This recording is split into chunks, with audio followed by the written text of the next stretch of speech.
7 de la mañana con 35 minutos. Seguimos en Vital Noticias a través de Radio Vital y también por Nativa Televisión. Nos vamos a referir al caso de Petroperú, ya que trabajadores anuncian huelga de 72 horas desde el 19 de enero y exigen la renuncia de la ministra de Economía.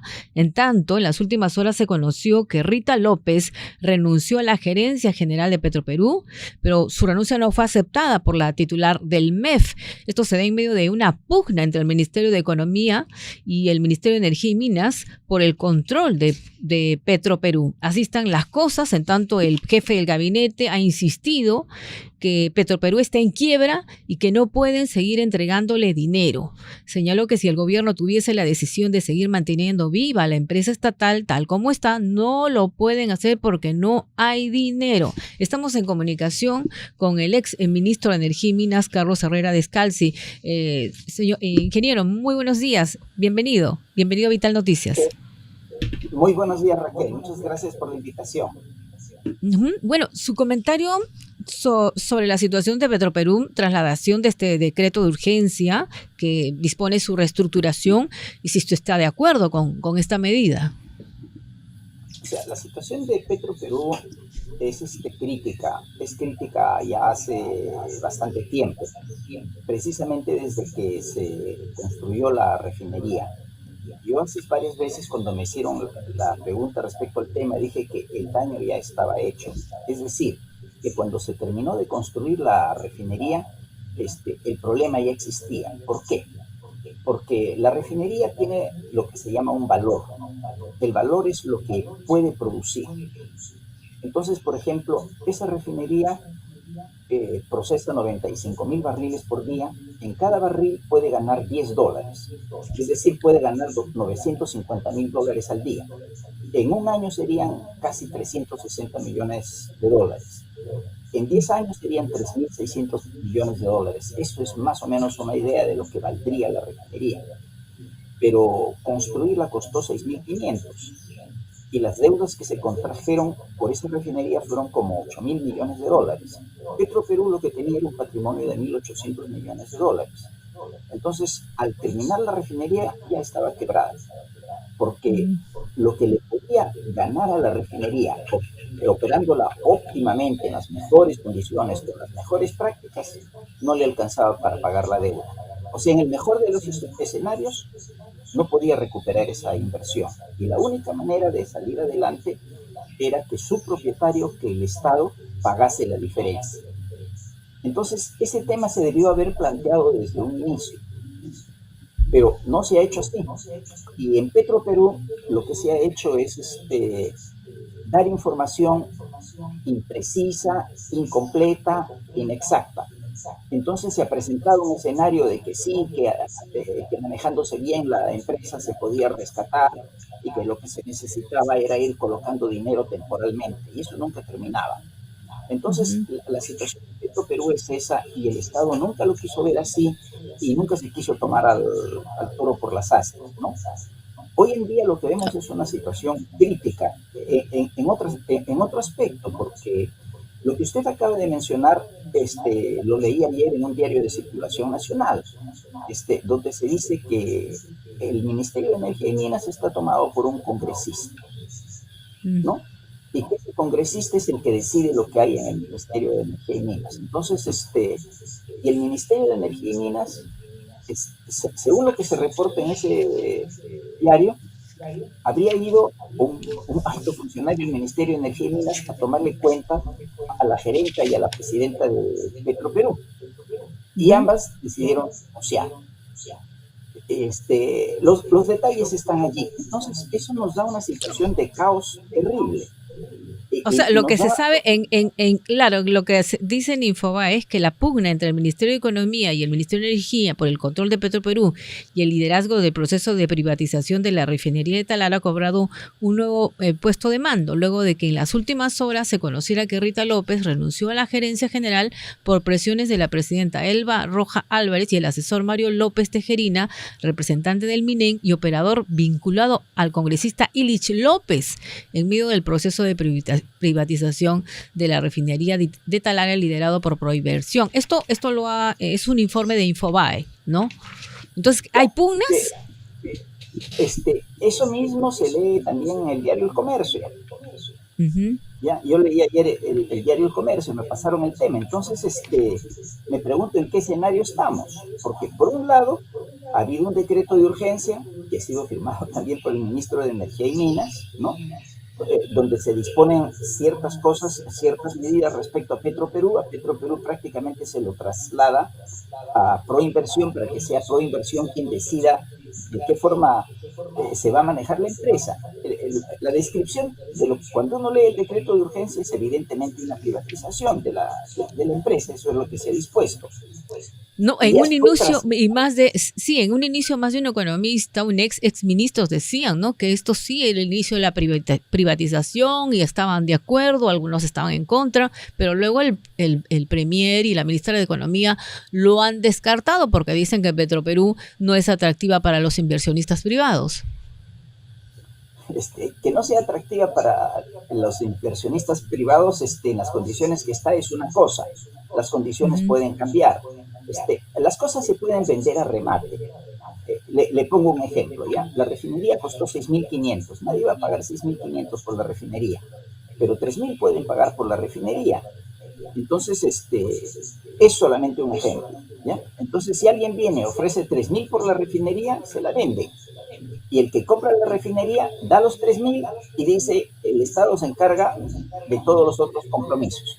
Por ejemplo, eso se puede privatizar. El proceso es una privatización. Este, lo que me preocupa son justamente esos contrapuntos, ¿no?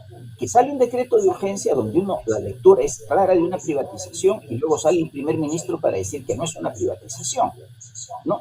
Y luego esto que estamos viendo, la pugna entre el Ministerio de Energía y Minas y el Ministerio de Economía y Finanzas. Esta última, la intervención del Ministerio de Energía y Minas, me parece terrible porque es como que se están disputando a ver quién lo vende, ¿no? Ujú. Esa es la situación de una empresa que es una empresa que se constituyó en los años 70 con una misión, asegurar el suministro de combustibles para el país.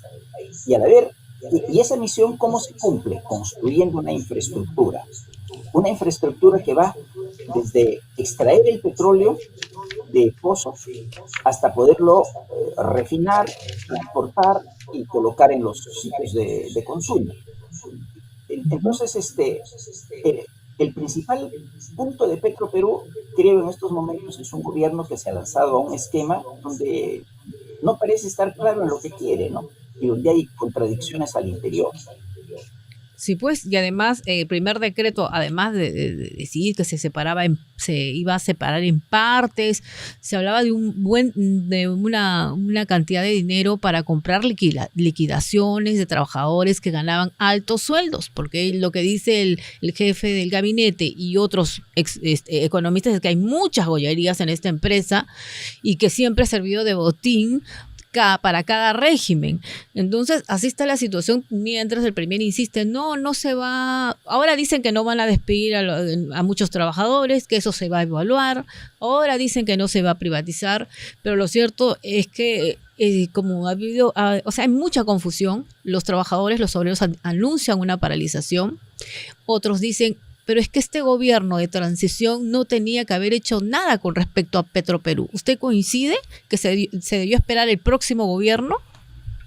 No, no, yo creo que no había necesidad de esperar al próximo gobierno, ¿no? Ya. Inicialmente incluso las medidas me parecieron bien, porque era necesario establecer una disciplina en Petroperú. Pero como en Ujú. todas las actividades, hay que primero pensar, evaluar y luego actuar, ¿no?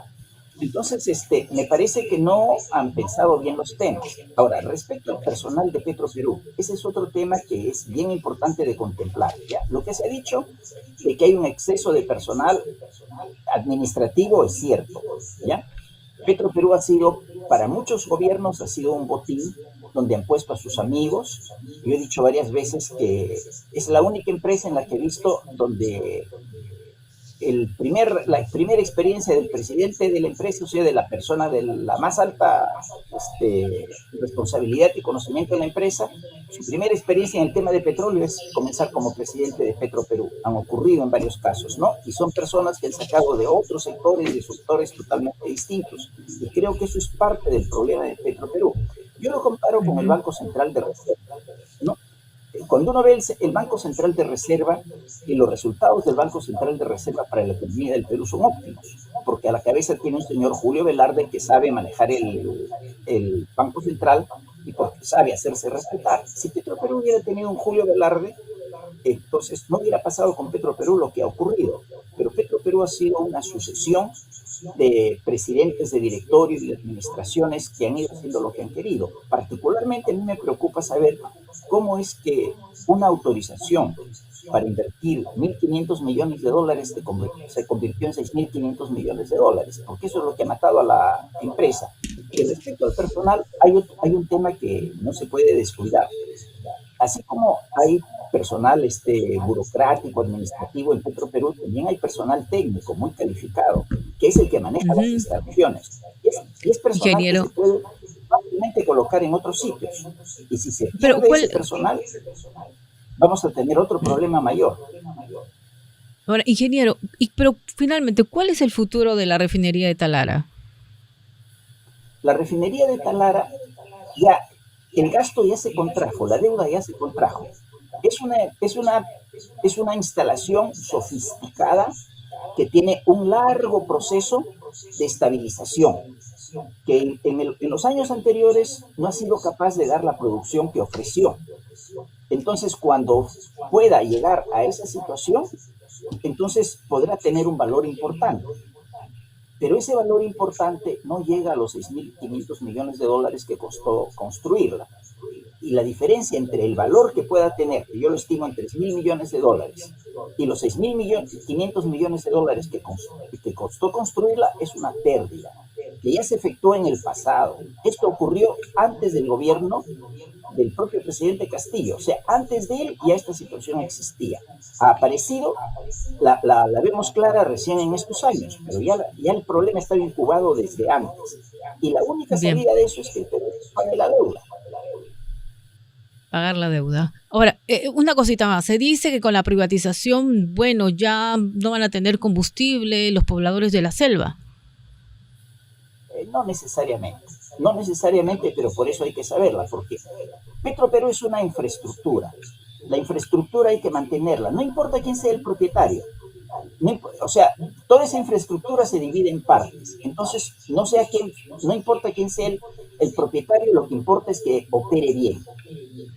Entonces, por decir, no, una refinería podría ser del Estado, como es en estos momentos, o podría ser privada. Y lo importante es que opere. En el pasado ya esto ocurrió. La refinería de Lima, la de Pampilla, era de Petroperú. Se privatizó y no rompió el esquema de suministro. Entonces es una posibilidad la privatización, no se puede satanizar, ¿no?